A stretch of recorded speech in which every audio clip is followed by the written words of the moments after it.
Hello, मैं M के चौधरी। दृष्टि क्लासेज जयपुर यूट्यूब चैनल पर आप सभी का हार्दिक स्वागत है। हम राजस्थान के एमसीक्यू क्वेश्चनों को लेकर के चल रहे हैं क्लास, जो अपने पशु फीचर एलडीसी और राजस्थान की सभी है तो एग्जाम होगी उन सभी के लिए उपयोगी है, महत्वपूर्ण है। इसलिए क्लास को ज्यादा से ज्यादा देखें, लोगों तक पहुंचाएं, शेयर करें। ठीक है, आज का हम पहला प्रश्न लेते हैं। पहला प्रश्न है, एकलिंग प्रशस्ति में एकलिंग प्रशस्ति में बप्पा रावल के संन्यास लेने की पुष्टि होती है। एकलिंग प्रशस्ति की रचना किसने की थी? प्रश्न पूछा गया है कि एकलिंग प्रशस्ति में बप्पा रावल के संन्यास लेने की पुष्टि होती है, एकलिंग प्रशस्ति की रचना किसने की थी? इसका ऑप्शन पहला है कान्ह व्यास, दूसरा है अत्रि भट्ट, तीसरा सी ऑप्शन है आम्र कवि, डी है कृष्ण भट्ट। तो इसमें हमारा आंसर हो जाएगा सी, आम्र कवि। कवि आम्र, जो आम्र कवि था, उसने एकलिंग प्रशस्ति की रचना की थी और इसके अंदर बप्पा रावल के संन्यास लेने की जानकारी प्राप्त होती है। नेक्स्ट क्वेश्चन है, जयद्रथ सिंह के प्रसिद्ध सेनापति जिन्होंने अपने बल व शौर्य से मेवाड़ राज्य की सीमा सुदूर मत्स्य तथा मालवा तक प्रसारित कर दी थी। यानी जयद्रथ सिंह के प्रसिद्ध सेनापति कौन थे, उनके बारे में पूछा गया है। ऑप्शन ए है आला और उदल, बी है बालाक और मदन, सी है गोरा और बादल, डी है जैता और कोपा। तो हमारा आंसर होगा बी, बालाक और मदन। यानी जयद्रथ सिंह के प्रसिद्ध सेनापति कौन थे? बालाक और मदन। तो इस ऑप्शन आंसर कौन सा होगा? बी। आला और उदल महोबा के शासक परमार्दी देव के शासक हैं। गोरा और बादल मेवाड़ के शासक रावल रतन सिंह के सेनापति हैं। रावल रतन सिंह के सेनापति हैं। और जो जेता और कोपा है, ये मालदेव यानी मारवाड़ के शासक राव मालदेव के सेनापति थे। और जयद्रथ सिंह के सेनापति कौन है? बालाक और मदन। आला और उदल परमार्दी देव। नेक्स्ट प्रश्न है, मेवाड़ शैली का सबसे प्राचीन, पूछा गया है, सबसे प्राचीन चित्रित ग्रंथ श्रावक प्रतिक्रमण सूत्र चूर्णी। कौन सा? श्रावक प्रतिक्रमण सूत्र चूर्णी किस गुहिल शासक के समय चित्रित किया गया? किस गुहिल शासक के समय चित्रित किया गया? यानी मेवाड़ शैली का जो प्रथम चित्रित ग्रंथ है श्रावक प्रतिक्रमण सूत्र चूर्णी, वो किस शासक के समय चित्रित किया गया? तो हमारा ऑप्शन ए है अमर सिंह प्रथम, बी है संग्राम सिंह द्वितीय, सी है समर सिंह और डी है तेज सिंह। तो इसका आंसर आ जाएगा हमारा डी, तेज सिंह। तेज सिंह के समय 1260 कमल चंद्र द्वारा, इसके द्वारा कमल चंद्र द्वारा कहां पर? आहड़ में। कहां पर? आहड़ में। कौन सा ग्रंथ चित्रित किया गया? श्रावक प्रतिक्रमण सूत्र चूर्णी ग्रंथ चित्रित किया किसने? कमल चंद्र ने किया। कहां पर किया? आहड़ में किया। कब किया? 1260 ईस्वी में किया। ये मेवाड़ चित्र शैली का प्रथम चित्रित ग्रंथ है ताड़ पत्रों पर। इन पर ताड़ पत्रों, और ताड़ पत्रों पर चित्रित राजस्थान का भी प्रथम ग्रंथ है। क्या? किसका? राजस्थान का भी प्रथम ग्रंथ है। किन पर चित्रित? ताड़ पत्रों पर चित्रित। किस शासक के समय? तेज सिंह के समय। नेक्स्ट क्वेश्चन है, मलिक मोहम्मद जायसी द्वारा पद्मावत की रचना कब की गई?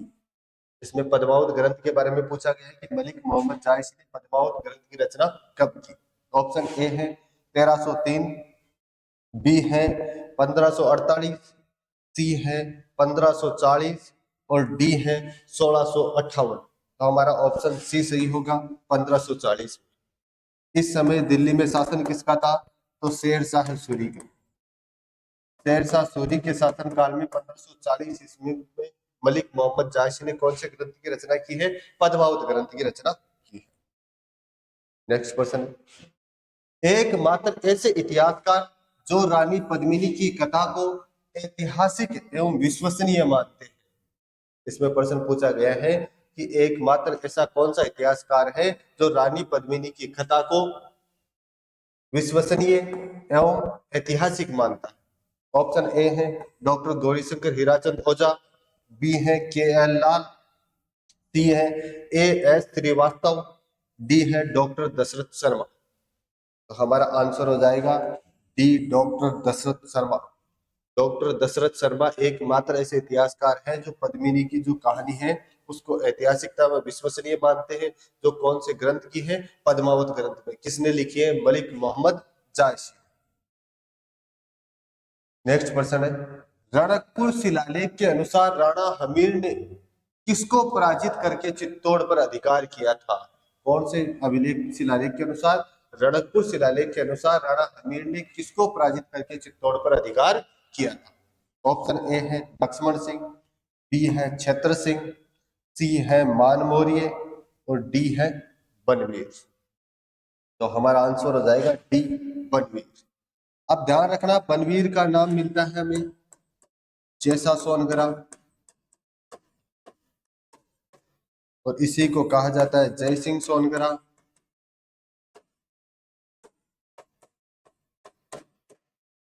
ये किसका पुत्र था?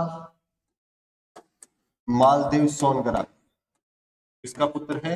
मालदेव सोनगरा का पुत्र। कौन? जैसा सोनगरा बनवीर। तो ऑप्शन क्या हो, कौन सा सही हो जाएगा? D answer. जो रणकपुर शिलालेख है ये 1439 इसमें लिखा गया है। चौमुखा जो जैन मंदिर है रणकपुर पाली में वहां पर। अगला प्रश्न है, किसने राणा हमीर को अपने समय का प्रबल हिंदू राजा कहा है? किस इतिहासकार ने अपने समय का प्रबल हिंदू राजा कहा है इसको? राणा हमीर को। ऑप्शन ए है डॉक्टर दशरथ शर्मा, बी है डॉक्टर गौरीशंकर हीराचंद ओझा, सी है कर्नल जेम्स टॉड और डी है के एस लाल। तो हमारा ऑप्शन सी सही हो जाएगा। कर्नल जेम्स टॉड ने राणा हमीर को अपने समय का प्रबल हिंदू राजा कहा था। नेक्स्ट प्रश्न है अपना, मेवाड़ के किस शासक के साथ बूंदी के नकली दुर्ग की कहानी जुड़ी हुई है? बूंदी के नकली दुर्ग की कहानी जुड़ी हुई है।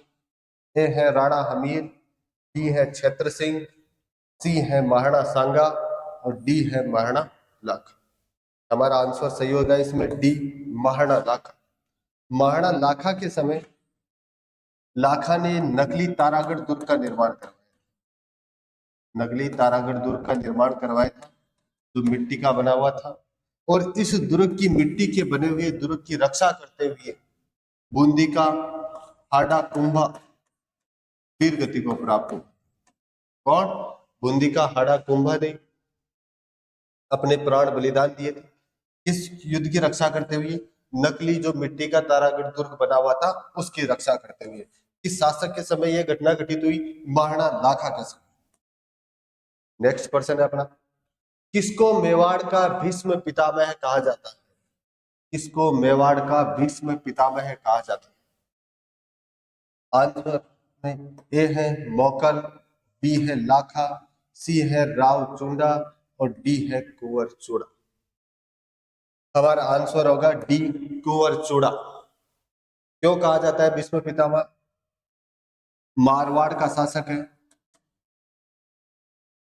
राव चूड़ा और इस चूड़ा का पुत्र है रणमल राठौड़ और रणमल राठौड़ की एक बहन है हंसाबाई। रणमल राठौड़ हंसाबाई के रिश्ते के लिए नारियल भेजता है महाराणा लाखा के दरबार। इसके दरबार में भेजता है महाराणा लाखा के दरबार में। लेकिन किसके लिए? कुंवर चूड़ा के लिए। लेकिन कुंवर चूड़ा उस समय दरबार में उपस्थित नहीं था। तो लाखा ने एक बात कह दी उस समय कि हम तो बूढ़े हो गए हैं, अब बूढ़ों के लिए नारियल कौन भेजेगा? जब इस चीज की बात जानकारी प्राप्त हुई किसको? रणमल राठौड़ को। तो रणमल राठौड़ ने वापस संदेश भिजवाया किसको? महाराणा लाखा को कि यदि हंसाबाई के होने वाली संतान ही मेवाड़ के शासक बने तो हंसाबाई का विवाह किसके साथ हो सकता है? महाराणा लाखा के साथ हो सकता है। इस चीज की बाद में जानकारी प्राप्त होती है किसको, कुंवर चूड़ा को। और कुंवर चूड़ा ने ये प्रतिज्ञा ली कि मैं और मेरा कोई भी वंशज मेवाड़ में शासन नहीं करेंगे, उत्तराधिकारी नहीं बनेंगे। इसीलिए इसको जिस प्रकार से भीष्म पितामह ने प्रतिज्ञा ली थी, उसी प्रतिज्ञा को मानते हुए मेवाड़ का भीष्म पितामह कहा जाता है किसको, कुंवर चूड़ा को। और इसी सम्मान में राणा लाखा ने कुंवर चूड़ा को एक सम्मान दिया कि आगे जो भी मेवाड़ के राजकीय आदेश, परवान या सनद कोई भी जारी होगी, उन पर कुंवर चूड़ा के भाले का चिन्ह अंकित होगा और कुंवर चूड़ा के पश्चात इनके वंशजों का भाले का चिन्ह अंकित होगा। नेक्स्ट प्रश्न है अपना, महाराणा मोकल ने गुजरात के सुल्तान अहमद शाह को झिलवाड़ा के युद्ध में पराजित किया था, वह युद्ध कब हुआ था? यानी मोकल ने गुजरात के सुल्तान अहमद शाह को पराजित किया था झिलवाड़ा के युद्ध में, तो वह युद्ध कब हुआ था उसकी सन पूछ रहा है। ए है 1425 ईस्वी, बी है 1428 ईस्वी, सी है 1430 ईस्वी और डी है 1433 ईस्वी। तो हमारा आंसर हो जाएगा डी 1433 ईस्वी। इसी समय अहमद शाह को पराजित किया किसने, महाराणा मोकल ने। और 1433 ईस्वी में झिलवाड़ा में ही राणा खेता, राणा खेता के दासी पुत्र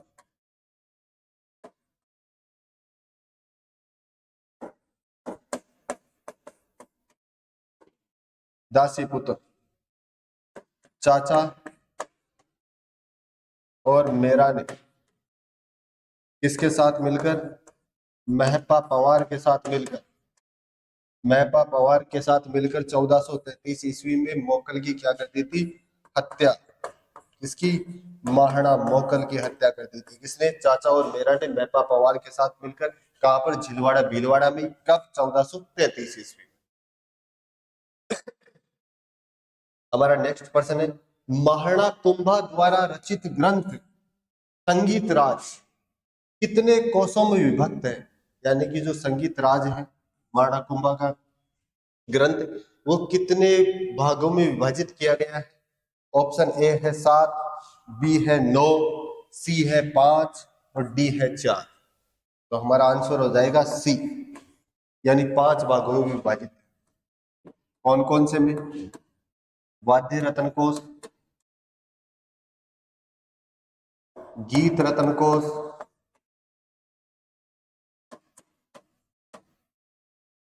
नृत्य रत्न कोश,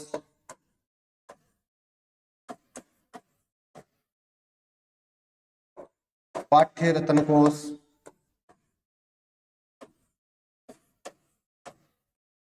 और रस रत्न कोश। जो संगीत राज ग्रंथ है वो कितने भागों में विभाजित है, 5 भागों में। कौन कौन से, वाद्य रत्न कोश, गीत रत्न कोश, नृत्य रत्न कोश, पाठ्य रत्न कोश और रस रत्न कोश। ठीक, चलते नेक्स्ट प्रश्न। मालवा के सुल्तान महमूद खिलजी प्रथम ने 1443 ईस्वी में कुंभलगढ़ पर आक्रमण करके किस मंदिर की मूर्ति को तोड़कर उसके टुकड़ों को कसाईयों को मांस तोड़ने के लिए उपयोग में लाने हेतु दे दिया था? यानी कुंभलगढ़ पर 1443 ईस्वी में महमूद खिलजी प्रथम ने दोबारा आक्रमण किया था चित्तौड़ पर। मेवाड़ पर पहला आक्रमण था 1437 ईस्वी में जो सारंगपुर युद्ध हुआ था। 1443 में वापस आक्रमण कर रहे हैं, तो उस समय इसने वहां पर एक मंदिर था कुंभलगढ़ के पास में, उस मंदिर को तोड़वाकर उस मंदिर में जो मूर्ति थी उसकी तोड़ करके कसाईयों को मांस तोड़ने के लिए दे दिया था। तो वो किसकी मूर्ति थी? ए है बाण माता मंदिर, बी है कुंभ श्याम मंदिर, सी आदि वराह मंदिर और डी है मोकल मंदिर। तो हमारा आंसर ए हो जाएगा बाण माता मंदिर। किसकी मूर्ति तुड़वाई थी? बाण माता की मूर्ति तुड़वाकर उसकी मूर्ति के टुकड़ों को कसाईयों को दे दिए थे मांस तोड़ने के लिए। इसने महमूद खिलजी प्रथम ने। और इसी बाण माता के मंदिर की तलहटी में एक मूर्ति लगी हुई थी, नंदी की मूर्ति। इसकी मूर्ति, नंदी की मूर्ति। और नंदी की मूर्ति का चूना बना करके वहां के लोगों को पान में मिला करके खिलाया था किसने? महमूद खिलजी प्रथम ने। ठीक है, नेक्स्ट प्रश्न की ओर चलते। मेरों ने किस शासक के समय मेवाड़ की प्रभुसत्ता स्वीकार कर ली थी? इसमें प्रश्न पूछा गया है कि मेरों ने किस शासक के समय मेवाड़ की प्रभुसत्ता स्वीकार कर ली थी? ए है महाराणा लाखा, बी है महाराणा कुंभा, सी है मोकल और डी है महाराणा अमीर। हमारा आंसर होगा ए महाराणा लाखा। इसके समय महाराणा लाखा के समय मेरो ने मेवाड़ की प्रभुसत्ता स्वीकार कर ली थी। उसके पश्चात महाराणा लाखा के पश्चात महाराणा मोकल की हत्या के पश्चात इन्होंने वापिस अपनी स्वतंत्रता स्थापित करने का प्रयास किया और उस समय मेरो का नेता था, मेरो का नेता था कौन? मुनीर। और मुनीर को पराजित किया था किसने? महाराणा कुंभा ने। महाराणा कुंभा ने मुनीर को पराजित करके वहां पर मेरो पर नजर रखने के लिए या मेरो पर अधिकार स्थापित करने के लिए एक दुर्ग का निर्माण करवाया था। कौन सी दुर्ग का? मचान दुर्ग। इसका मचान दुर्ग का। तो फिर वापस मेरो पर नियंत्रण कौन कर रहा है? महाराणा कुंभा। और उससे पहले प्रभुसत्ता किसने स्थापित की थी? महाराणा लाखा के समय। ठीक, नेक्स्ट क्वेश्चन है, मेवाड़ का प्रथम पितृहंता किसे कहा जाता है? मेवाड़ का प्रथम पितृहंता किसे कहा जाता है? ए है उदा, बी है रायमल, सी है कुंभा और डी है चाचावर मेरा। हमारा आंसर हो जाएगा उदा। महाराणा कुंभा का पुत्र था उदा या उदयकर। इसने 1468 ईस्वी में किसकी हत्या की थी? कुंभा की। महाराणा कुंभा की हत्या की थी। इसने उदया उदयकर ने मामादेव जलकुंड के पास। मेवाड़ का प्रथम पितृहंता इसको कहा जाता है, लेकिन ज्ञात इतिहास में भारत का प्रथम पितृहंता किसको कहा जाता है? तो भारत का प्रथम पितृहंता आ जाएगा अजात शत्रु। कौन आ जाएगा? अजात शत्रु। नेक्स्ट प्रश्न, किसको राजस्थान की स्थापत्य कला का जनक कहा जाता है? किसको राजस्थान की स्थापत्य कला का जनक कहा जाता है? ऑप्शन ए है राणा लाखा, बी है राणा कुंभा, सी है मोकल, डी है राजसिंह। हमारा आंसर हो जाएगा बी राणा कुंभा। राणा कुंभा को स्थापत्य कला का जनक क्यों कहा जाता है? व्यक्ति हैं कवि श्यामल दास। और श्यामल दास ने अपनी एक पुस्तक लिखी है वीर विनोद। कौन सी पुस्तक लिखी है? वीर विनोद। और वीर विनोद में उल्लेख किया है कि मेवाड़ में 84 दुर्ग थे। कितने दुर्ग थे? 84 दुर्ग। और 84 दुर्गों में से 32 दुर्गों का निर्माण करवाया। 32 दुर्गों का निर्माण किसने करवाया है? महाराणा कुंभा ने। किसने करवाया है? महाराणा कुंभा ने। और यही 32 दुर्गों का निर्माण की जानकारी हमें देता है कर्नल जेम्स टोड। और कर्नल जेम्स टोड। इसलिए महाराणा कुंभा को स्थापत्य कला का जनक कहा जाता है। क्या कहा जाता है? स्थापत्य कला का जनक कहा जाता है। नेक्स्ट प्रश्न, उस व्यक्ति का नाम बताइए जो कि अभिनव भट्टाचार्य के नाम से भी जाना जाता है। ठीक है, ऑप्शन ए है महाराजा जसवंत सिंह द्वितीय, महाराणा कुंभा, सी है नागभट्ट प्रथम और डी है महाराणा प्रताप। हमारा आंसर हो जाएगा महाराणा कुंभा। कौन? महाराणा कुंभा। क्योंकि ये वीणा बजाने में निपुण था, विद्या में भी प्रबल था, इसलिए वीणा बजाने में निपुण और विद्या में प्रबल होने के कारण इसको किसकी उपाधि दी है इन्होंने? अभिनव भट्टाचार्य। तो अभिनव भट्टाचार्य किसको कहा जाता है? महाराणा कुंभा को कहा जाता है। किसको कहा जाता है? महाराणा कुंभा को कहा जाता है। ठीक है, आज की क्लास हमारी यही समाप्त होती है। चैनल को सब्सक्राइब कीजिए, वीडियो को लाइक कीजिए, चैनल को शेयर कीजिए और कमेंट करके बताइए कि क्लास कैसी थी, प्रश्न कैसे आ रहे हैं। सभी एग्जामों के लिए महत्वपूर्ण है। तो सभी जैसे पशु परिचर, एलडीसी, राजस्थान की कोई भी वैकेंसी की तैयारी कर रहे हो तो आप जरूर इन प्रश्नों को देखें। ज्यादा से ज्यादा लोगों तक शेयर करें इस वीडियो को, जिससे कि सृष्टि क्लासेस जयपुर यूट्यूब चैनल पर अधिक से अधिक सदस्य जुड़े और ये अपना परिवार बढ़े। धन्यवाद।